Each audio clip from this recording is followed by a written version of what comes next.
Listening, version 55598. You will hear a number of different recordings, and you will have to answer questions on what you hear. There will be time for you to read the instructions and questions, and you will have a chance to check your work. All the recordings will be played once only. The test is in 4 sections. Write all your answers in the listening question booklet. At the end of the test, you will be given 10 minutes to transfer your answers to an answer sheet. Now turn to section 1 on page 2 of your question booklet.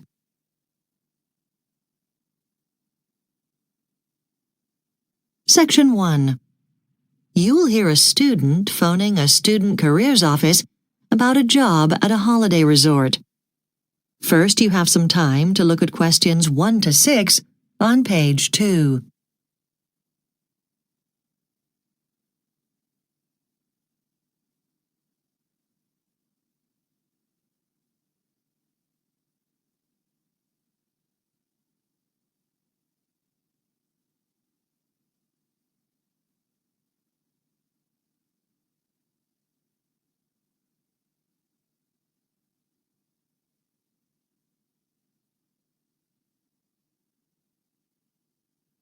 You will see that there is an example that has been done for you.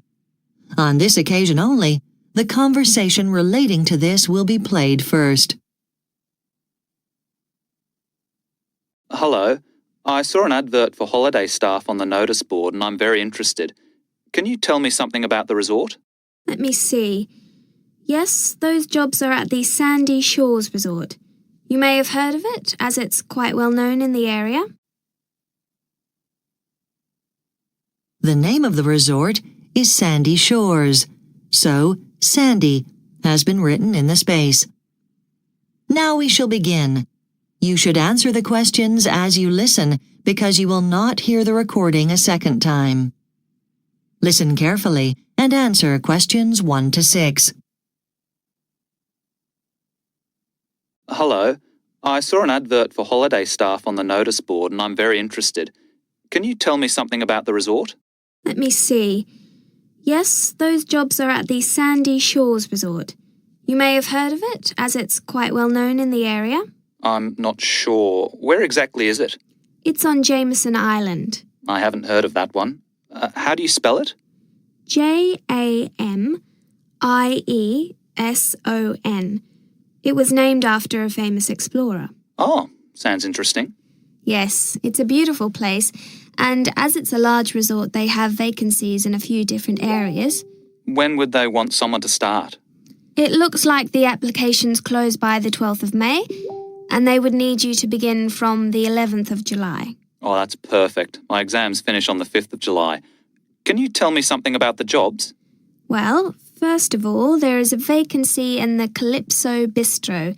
That's for a waiter. The work is quite easy, taking orders and serving meals. You don't need any experience, as they will train you. That's good. They've also got a few vacancies in what is called the Guest Liaison Department. They are involved with the entertainment in the resort, especially the daily music shows and parades. They definitely need people who can sing. What's your voice like? It's shocking. But I can play piano. Would that be useful? I don't think so. They already have a band. Okay. So what else is there?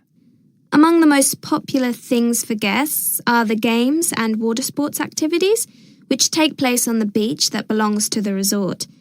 They are always looking for fit young people to help out with things like volleyball, surfing and cricket, but they definitely need people who have worked with children for that vacancy. Well, I coach junior basketball. Sounds great. Finally, there are vacancies in the reception area. You'd work as part of the concierge department, carrying bags to and from rooms. A requirement for this role is that you can drive. That might seem strange, but some of the villas are quite far away from the resort hub, so they have little golf buggies to take the bags over to them. Before you hear the rest of the conversation, You have some time to look at questions 7 to 10 on page 2.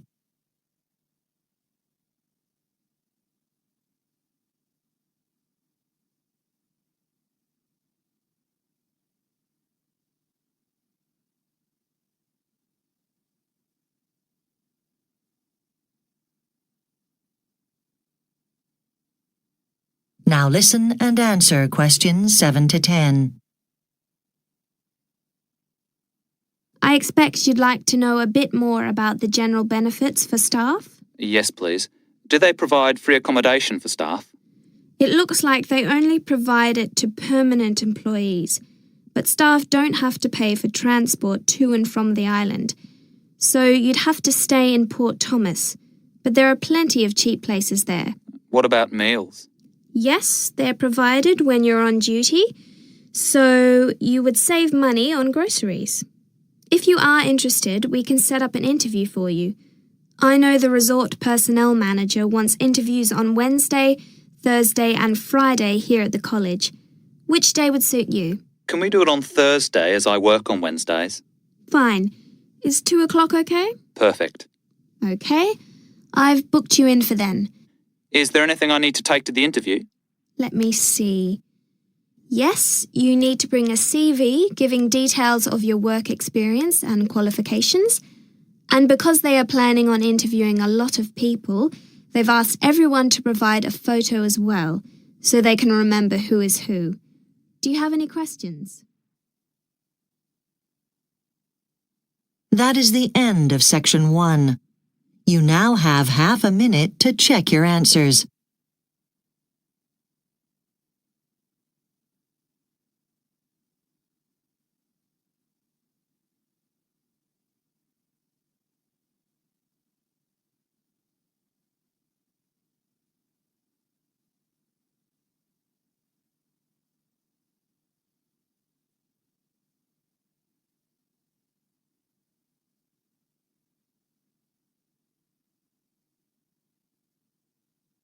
Now turn to section 2 on page 3. Section 2.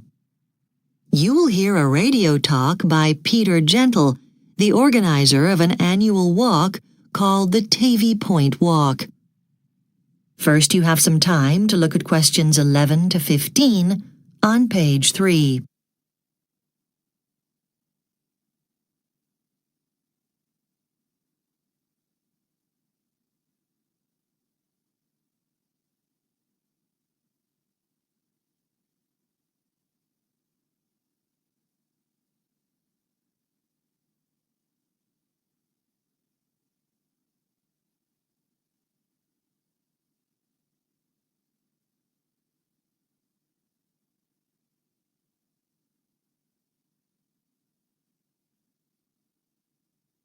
Now listen carefully and answer questions 11 to 15. Today we're pleased to welcome Peter Gentle, who is organising this year's famous Tavy Point Walk. Can you tell us about the walk, Peter? Well, it's an organised group walk which takes place every year on one day in October, across some of the most beautiful scenery in the country. Just about anyone with normal fitness can do it, but we have lots of volunteer stewards who are posted at regular intervals along the way to offer help if needed. The walk is mainly aimed at families. We want to help people to walk with their children. It's healthy exercise and it helps people get to know their local area better. Now, for those of your listeners who might be interested in doing the walk, it takes place this year on Sunday the 27th of October. It's 18 miles in length, so quite long, but we ensure walkers are very well looked after. We like to involve as many people as possible, and it's getting busier every year. For most of the walk's history, we set a maximum of 220 walkers. But this year, we've been able to expand to 280 because we've got a total of 50 volunteers to help us. You provide a lot of support then. We have to be pretty strict about arrangements, but we do what we can to help people. If someone arrives without proper clothing, we can help out from our stocks of waterproofs, for example. We don't just turn them away. The only time we do that is if people behave badly at the start. We also spend a lot of time fielding walkers' questions about safety, both before the walk and while it's going on. Do you ever cancel the walk for very bad weather? Yes, but it hasn't happened for several years. However, a couple of years ago, the organisers made a decision to cancel because we didn't get as many volunteers as we needed to act as stewards on the walk. The team felt really awful about it, but these things happen. If something does go amiss, we try to inform all walkers well in advance. Now, if any of your listeners are interested in joining the walk, they should go to our website at www.tavywalk.org and give us their details. It costs £4.50 each to enter, and that covers a bottle of juice and a hot pie. It also helps towards maintaining the 12 staff checkpoints at different parts on the route. About 90% of our walkers do complete the whole 18-mile route, but if you're not well or feel you can't go any further, just inform the stewards when you get to the checkpoint and they'll organise transport to get you where you need to go. If you do complete the course, you are entitled to receive a badge. Now, unfortunately, we can't give those to you immediately on finishing. If you want one, you have to order it 1 week before the walk, and you'll get it by post 2 weeks after the walk, as long as you finish, of course. It may seem a strange system, but we found it works because only those walkers who really want a badge get one. Before you hear the rest of the talk, you have some time to look at questions 16 to 20 on page 4.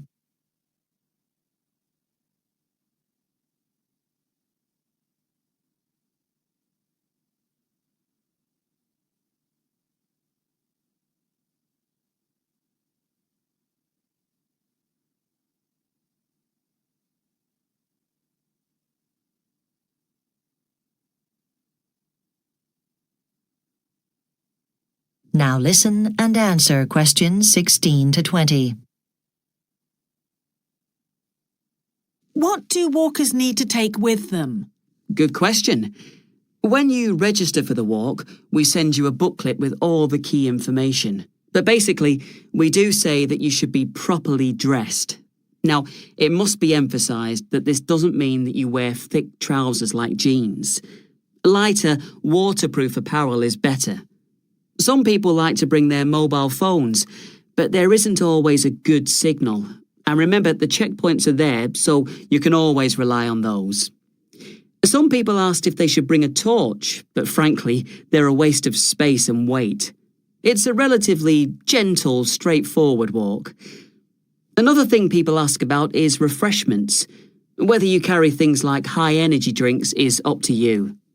And finally, we say it's a very good idea to bring a rucksack, but what size is up to the individual. But as I say, there's full information in the walker's booklet. Well, thank you very much, Peter. That is the end of section 2. You now have half a minute to check your answers.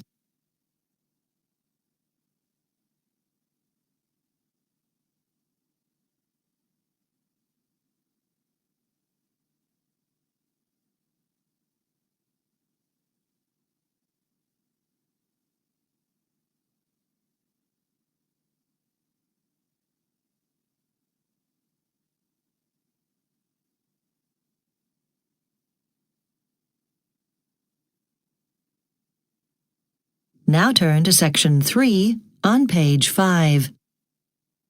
Section 3.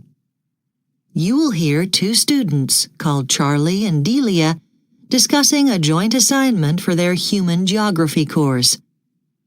First, you have some time to look at questions 21 to 26 on page 5.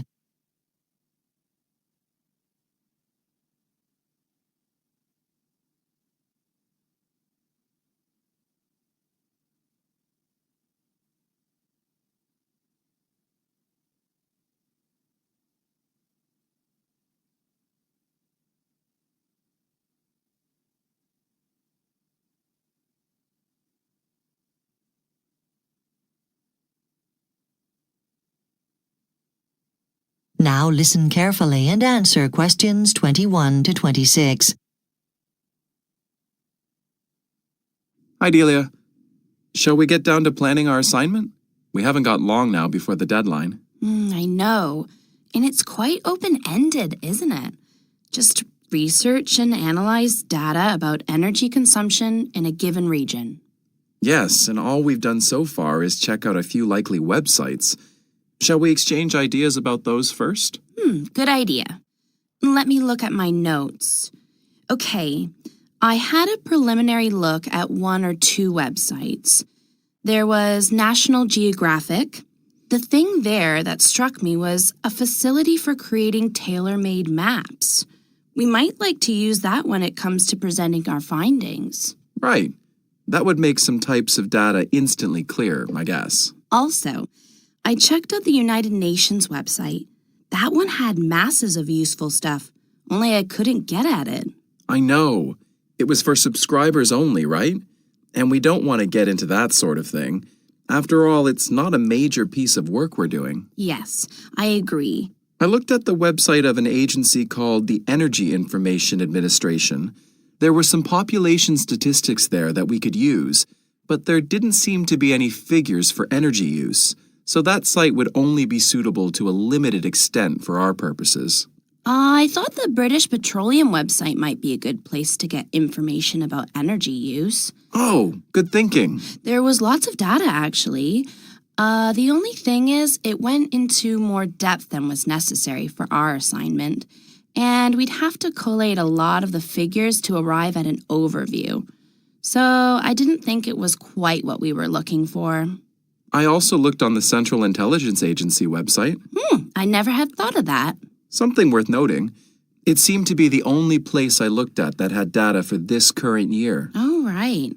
I'm not sure about the websites I looked at. I didn't look carefully enough, I guess. And I also found stuff on the World Bank site, and that had figures going back quite a long way. Okay. Before you hear the rest of the discussion, you have some time to look at questions 27 to 30 on page 6.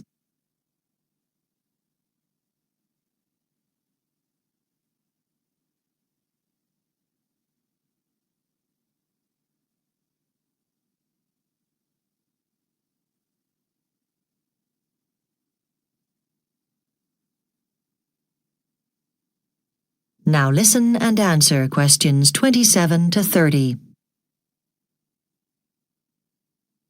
Fine. We know roughly what we're doing, but have you got any more definite thoughts about what our subject matter should be?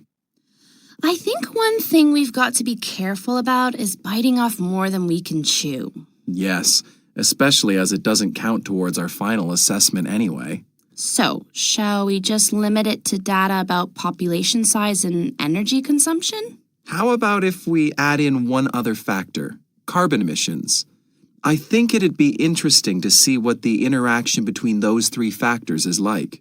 Okay, but in that case, we originally planned to stick to countries in North and South America. But what if we narrowed it down further? I'd be happy with that.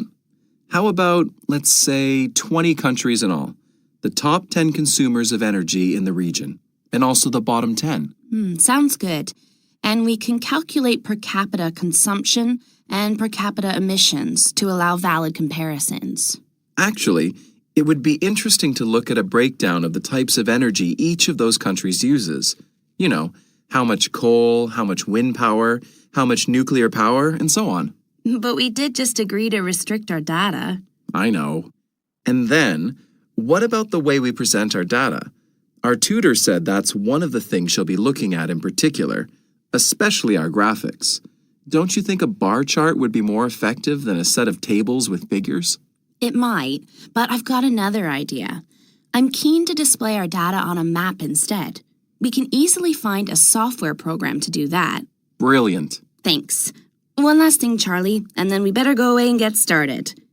Who's going to do what? Your math is better than mine, so I'll volunteer to search out all of the raw data we need if you're prepared to do the necessary number crunching. Okay, but can you get them to me as soon as possible? I'll do it tonight. Okay, and I tell you what, Since the graphics were my idea, I'll take those on. But do you mind doing the text? You've got a better way with words than I have. That's okay with me, as long as you'll agree to look over everything and give it the finishing touches before we hand it in. It's a deal. Shall we meet at the same time tomorrow, or do you... That is the end of Section 3. You now have half a minute to check your answers.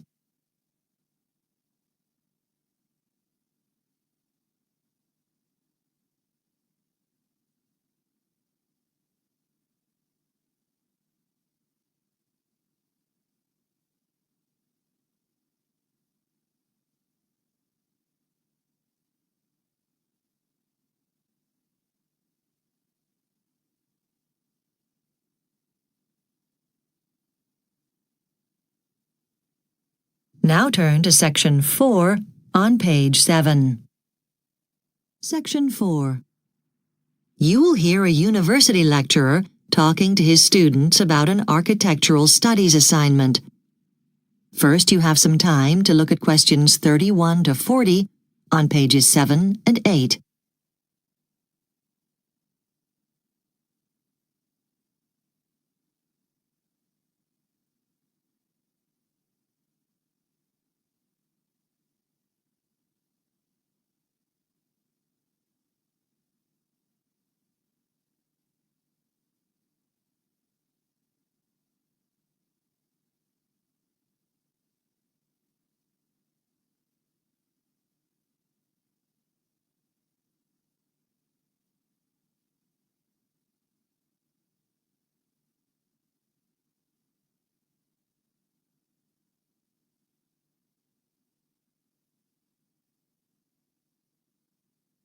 Now listen carefully and answer questions 31 to 40.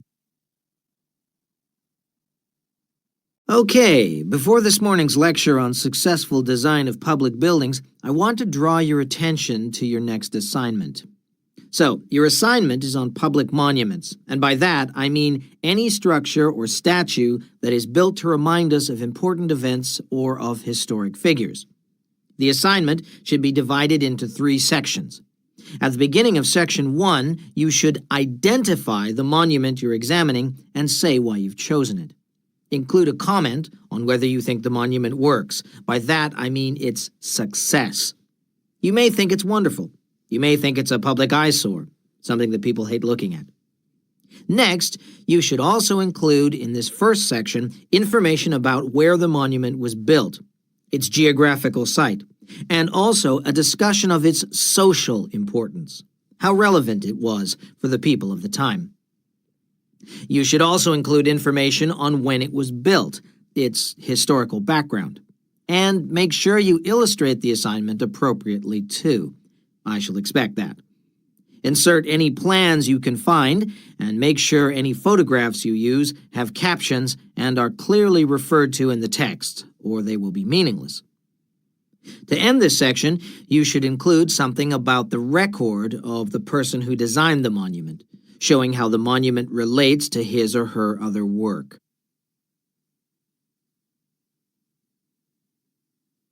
Right. In Section 2 of the assignment, you'll need to give a detailed account of the design and construction of the monument. Firstly, I'll want to read about any particular influence you think is apparent in the design. More often than not, there will be something in it that links it to an established style, classical Greek, for example. Or it may reflect a movement, like Bauhaus or Art Nouveau. You decide. Secondly, I want information about the choice of materials, not only those which were used, but reasons why they may have been selected from others that were available at the time and in the area where the designer worked. Next, I'll want a mention of any particular skills that were necessary in the construction too. The third section is the most important one. Here, you'll go into much more critical detail. To add to your own comments, you'll need to carry out a survey for this section to be as comprehensive and rounded as possible. Ask yourself and others the following questions. Firstly, was the reason for erecting the monument a valid one? For example, was it one that ordinary members of the public, the man or woman on the street, can readily relate to, and did it justify how much public money it cost? Was it a waste, or does it represent a sound cultural investment? Then think about its emotional impact. When someone looks at it, how do they feel? Angry? Sad? Indifferent? And don't forget to consider how well the monument sits in its environment. Does it harmonize with it, or does it clash with it? And is that important? Does it add to the effect or take away from it? Right. Those guidelines should help. Oh, and remember, it is important to weigh up carefully how to make the maximum impact in this kind of critique within the number of words allowable. You don't get extra marks for lots of factual information. You get those for a well-constructed analysis. That's what counts, and that needs to be based on your personal opinion. That is the end of Section 4. You now have half a minute to check your answers.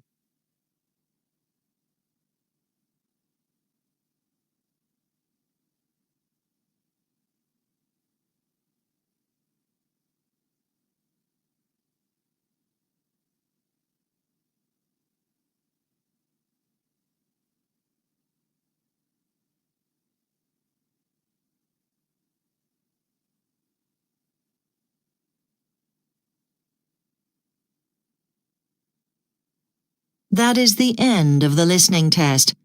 You now have 10 minutes to transfer your answers to the listening answer sheet.